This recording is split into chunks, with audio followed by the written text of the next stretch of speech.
मुंबईतून निघालो होतो, पुणा वगैरे सगळं करत तिथे आलो. आता सोलापूरला होतो तेव्हा मला कळलं की आता इकडे एक जागा रिकामी आहे. म्हटलं इकडे जाऊन निवडणूक लढवावी.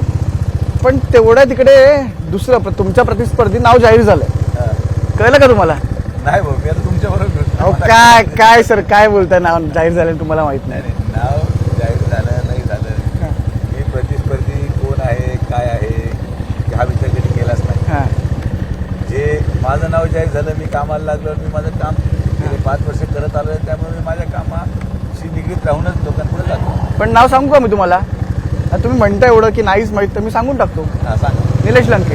बरं अहो काहीतरी बरोबर, पण बरं ओके. हा ही इलेक्शन ही ओके ओके म्हणजे कोणीतरी उभं राहणारच होतं. अजून एखादं कोणीतरी आला, कोणीतरी उभं राहील. निवडणूक प्रक्रिया आहे. कॅज्युअल घेतं कॅज्युअल मी कोणाला घेत नाही बाबा. कोणीही प्रतिस्पर्धी उभं राहिला तर माझी भूमिका काय बदलणार नाही.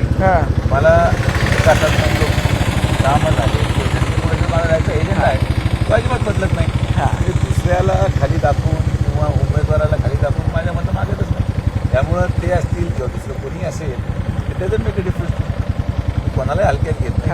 निवडणूकच असते आणि निवडणुकीच्या पद्धतीने लढवावं लागतं. का तर तुम्ही आता म्हणाल जनतेपुढे काम घेऊन जायचं, नेमकं काय घेऊन जाणार जनतेपुढे? आता जनतेपुढे जे कामं आहे, जे कामं आपण घेऊन जातो, त्या कामांमध्ये विशेषतः गेल्या अनेक वर्षाच्या याच्यामध्ये अनेक वर्षाच्या प्रयत्नातून या अहमदनगर जिल्ह्यामध्ये आता अहिल्यानगर झालं, जेवढे कामं विकासात्मक मी करू शकतो आदरणीय प्रधानमंत्री नरेंद्र मोदींच्या माध्यमातून, उड्डाणपूल हा जो बायपास ज्याच्यावर आपण आज जात आहोत, हा 18 महिन्यामध्ये पूर्ण झालेला बायपास आहे.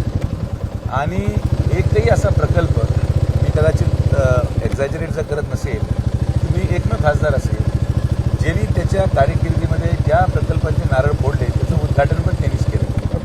युजली आपण पाहत असाल की जेव्हा नारळ फोडतं मग ते प्रकल्प 8-8 वर्ष 7-7 वर्ष लांबवतात. पण आपण निवडणुकीला मतदानाला मागण्यापूर्वी प्रकल्प कंप्लीट करून जनतेपुढं जात आहोत आणि एक वेगळी विश्वासार्हता जनतेमध्ये निर्माण करण्याचा जो काही माझा प्रयास आहे तो यशस्वी होताना दिसतो. सगळ्यांनाच माहिती आहे, आम्हालाही माहीत पडलं वैद्यकीय क्षेत्रात सेवा करायची तुम्हाला आवड आहे पहिल्यापासून. मग हे राजकारणाचं ऑपरेशन करायचं हे कसं काय, म्हणजे कसं? मी खरं सांगतो, मला जर आज पर्याय विचारला, भेटतो थँक्यू. मला जर पर्याय विचारला आज प्रिफरेबली तुम्हाला काय चूज करायचं आहे, तर मी माझ्या प्रोफेशनची समाधान करतो. पण मागच्या काही कालावधीमध्ये ज्या पद्धतीची परिस्थिती निर्माण झाली, मी जनसंपर्कात गेलो, जनसंपर्कमध्ये गेल्यानंतर जनतेमध्ये गेल्यानंतर मला असं जाणवलं की जे माझ्या परिवाराशी जवळीक लोकांची आहे त्यांना कुठंतरी एक आधाराची आवश्यकता आहे, आधाराची गरज आहे. आणि म्हणून मग मी पॉलिटिकली उतरलो आणि मला जनतेने निवडून दिलं. राजकारण सोपं वाटतं की वैद्यकीय फार चांगलं आहे. वैद्यकीय फार चांगलं आहे. या वैद्यकीय क्षेत्रामध्ये आपलं प्रोफेशनली आपलं जे काम आपण करतो, समजा म्हणजे माझी सर्जिकल स्किल चांगली आहे, तर माझी सर्जिकल स्किलमुळं पेशंटचा जीव वाचत नाही वाचत ही माझी स्किल आहे. पॉलिटिक्समध्ये अनप्रिडिक्टेबिलिटी असते. तुम्ही चांगलं काम केलं म्हणजे त्याची पावती मिळते, हे 99% असतं, पण 1% तो चान्स असतो की ते मिळेल नाही मिळेल, अशा सगळ्या गोष्टी घडू शकतात. तर अनसर्टिनिटी ही पॉलिटिक्समध्ये आहे. प्रोफेशनमध्ये अनसर्टिनिटी काहीच नाही. एवढाच मूलभूत फरक आहे.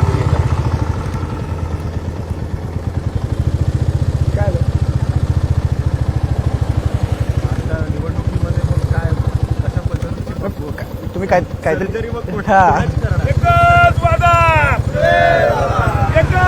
निवडणुकीमध्ये सर्जरी आपण कोणाचीच करत नाही. बेसिकली हल्ली काय झालं आहे की आपण कुठलंही कमेंट केलं किंवा स्टेटमेंट केलं तर इतका विपर्यास कधी कधी केला जातो.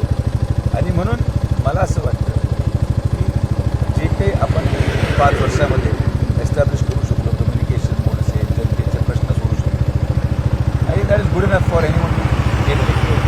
आणि वातावरण संभावना काय हवा निर्माण केली जाते यापेक्षा मी माझ्या कामाच्या आधारावरच जे काही मी बेस तयार करू शकतो फाउंडेशनच नाही आणि इमारत उभा करायचा प्रयत्न केला ती कोसळणारच आहे. याच्यामध्ये दुसरं काहीच नाही. फाउंडेशन मजबूत आहे, त्यामुळे बिल्डिंग पण तेवढीच टाकली. एबीपी माझा, उघडा डोळे बघा नीट.